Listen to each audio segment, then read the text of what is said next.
یہاں اتنے خاکے بن گئے اور تم کہتے ہو تہذیبوں کے ٹکراؤ. حضور تو آئے ہی تہذیبوں کے ٹکراؤ کے لیے ہیں. تہذیبیں نہیں، حضور آ گئے. ہم ان تہذیبوں پر تھوکتے بھی نہیں ہیں جن کو تم تہذیب کہتے ہو. جن کو اپنی ماں اور بہن کا پتہ نہیں ہے وہ کون سی تہذیب ہے؟ ہاں جی. جن کو خنزیر اور بکری کے فرق کا پتہ نہیں ہے وہ کون سی تہذیب ہے؟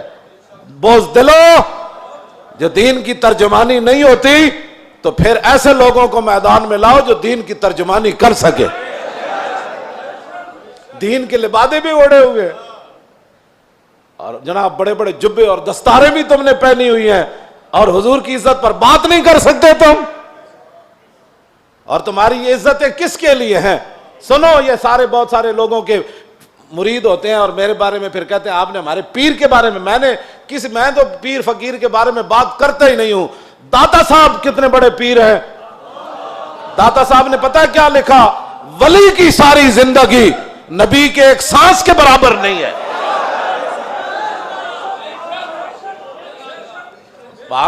صرف نبی کے امام الانبیاء کے تو خلق سے اولیاء. یہ داتا صاحب کشف المحجوب وچ لکھی گل ہن گل کرو تسی. جدوں حضور دی عزت دی گل آوے تے پھر کھڑا کوئی نہ ہوئے پھر وہ پیر ہے.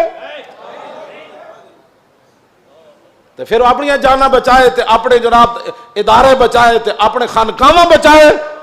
رسول اللہ کی تو سانس کی بھی کروڑوں حصے کرو نا پھر بھی اس کی ساری زندگی اس کے برابر نہیں ہو سکتی. کروڑویں حصے کے بھی. یہ تو داتا صاحب نے صرف انبیاء کی بات لکھی ہے. رہ گئی حضور کی بات تو خلق سے اولیاء اور فاق النبیین فی خلق وفی خلق ولم یدانو فی علم ولا کرم وکلہم من رسول اللہ ملتمس غرفا من البحر اور رشفا من الدیم وواقفون لدے عند حد من نقطۃ العلم و من شکلۃ الحکم. ایدہ تو میں ترجمہ نہیں کر سکتا انبیاء دی عظمت دی وجہ. امام بوسیری گل کتھے جا کے کی تھی کہ حضور دی شان کتھے جا کے ہے. میں سارے انبیاء اور رسل حضور سے یہ عرض کرتے رہے کہ حضور اپنے کرم کا ایک چھینٹا ہمیں بھی عطا فرما. وَكُلُّهُم مِّن رَّسُولِ اللَّهِ مُلْتَمِسٌ غَرْفًا مِّنَ الْبَحْرِ اور رَشْفًا مِّنَ الدِّيَمِ. یا اپنے سمندر سے ہمیں ایک چلو عطا فرما دے. اے لفظ اے شیر ہوندا نا دائیں بائیں تے حضور نے تو سنیا سی وہ سیری نو چادر دیتی جے دے وچ کوئی گل ہوندی تے حضور نے فرمانا سی وہ سیری شیر کٹ دے. تمہیں مقام رسول کا پتہ ہی نہیں ہے. باتیں لوگوں کو اگر مگر کی کرتے ہو. اگر مگر سے ناموس رسالت پر پیرا تھوڑا ہونا ہے. اگر مگر سے پیرا نہیں ہونا. پیرا رسول اللہ کی عزت کا ایسے ہی ہونا ہے جیسے صدیق اکبر نے پیرا دیا، جیسے فاروق اعظم نے پیرا دیا. باقی رہ گیا حضور کا جلال تو وہ میں آپ کو پڑھ کے سنا دیتا ہوں کہ حضور کا جلال کیا تھا. مولا علی راوی ہیں اس کے. اب مولا علی کیا کہتے ہیں، غزوہ خندق کے موقع پر جب رسول اللہ پہرا دے رہے تھے ہمارے ساتھ کھڑے ہو کر، 25,000 کا لشکر خندق کے کنارے کھڑا ہے اور وہ یہ چاہتے ہیں کہ عمر بن عبد ود کی طرح ہم اپنے گھوڑے دوڑا کر خندق کو عبور کریں اور مدینہ پاک پر حملہ آور ہو جائیں، حضور پر حملہ آور. حضور خود پھر تلوار پکڑ کے کھڑے ہو گئے. اور جب رسول اللہ بھی کھڑے تھے وہاں تو سورج غروب ہو گیا. حضور کی ظہر کی نماز بھی قضا ہو گئی. جب عصر کی نماز قضا ہو گئی تو محبوب، یہ بھی حضور کی رحمت للعالمین بھی ہے، یہ بھی خلق عظیم ہے. تم نے کون سا خلق عظیم کی مثالیں دیتے ہو؟ مائی کوڑا پھینکتی تھی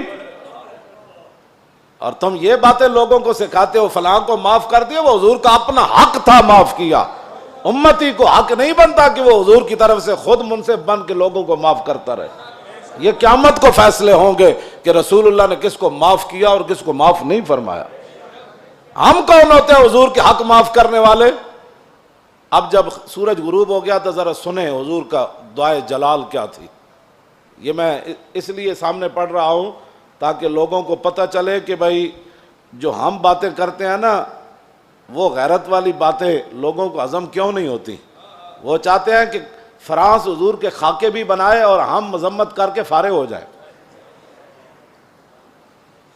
اور ان کے اندر اتنی غیرت ہو کہ ان کے صدر کے خلاف بات ہو تو وہ اپنا سفیر واپس بلا لیں. عالم تسا کی حضور دا کلمہ پڑھیا اور 55 ملک ہو یا 56 ملک ہو، ایدا ایک جواب دو تسا رسول اللہ دا کی کلمہ پڑھیا؟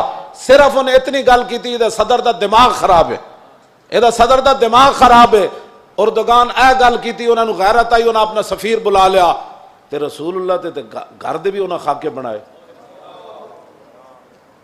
تساں کی غیرت کی تھی؟ اور جڑے غیرت دا سی سبق دیندے ہاں، تسی فرانس دے خلاف ساڑھے مسیطہ تے حملے کرنے ہو، علماء دے تسی جلوس بند کیتے، نہیں جی اجازت نہیں ہے، حالات نہیں ٹھیک۔ اور کیڑے حالات اسی بنائے؟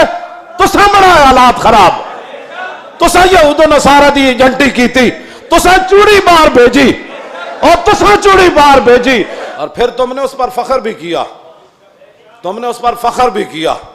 ہمیں حضور کی غلامی پر بھی فخر ہے اور ممتاز قادری کے عمل پر بھی فخر ہے، غازی ظہیر کے عمل پر بھی فخر ہے، اور غازی عبداللہ کے عمل پر بھی فخر ہے کہ اس نے گستاخ کو پکڑ کر ایسے گردن کاٹ دی، اس پر بھی ہمیں فخر ہے۔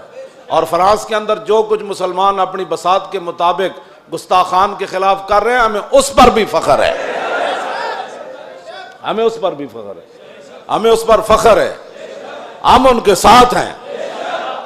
تم گستاخ کو چھوڑ کر کہتے ایک چھوٹے سے گروہ تھا اور ہم نے اس کو اندر کر دیا اور چوڑی کو چھوڑ دیا، تم نے اس پر فخر ہے اور اس فخر پر قائم رہنا، دنیا میں بھی قائم رہنا ہے تم نے اور قبر میں بھی قائم رہنا ہے، کل حشر میں بھی تم نے اس پر قائم رہنا ہے۔